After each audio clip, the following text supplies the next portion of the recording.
Ой, ти нямаш право. Не. Колко 10 изразходиш един старт, може да стане. Той ще... Сега ще ги запалят колко тръгни. Сменят винта и айде. Като свършат ленти, бой по моделите. Не. А, не. Как не? Не може. Не може ли? Не.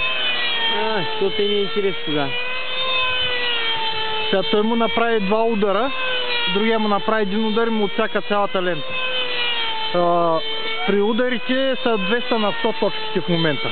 Обаче при постоянното време, да, който е долу, той сега то ще гледа да излети, да може да направи по-малко постоянно време. На бая пъти му ряза лента. Он е 2 пъти го удари.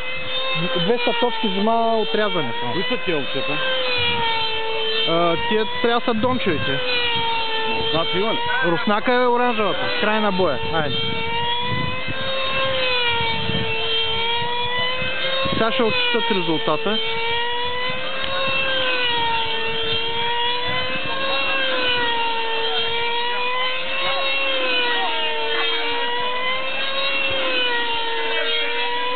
Нали имат спирачки, що не го гаси? Не може да го гаси. Спирачката е само ако фръкне модела от кордите да го изтърви, тогава гаси. Трябва му свърши горилото за да спре. Сега ще видим резултата къв. На 5-те ми го дадем.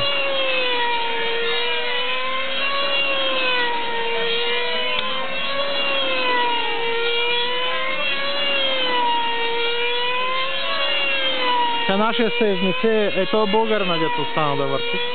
Ще се изнесе извън терена и там ще види докато му свърши горилото.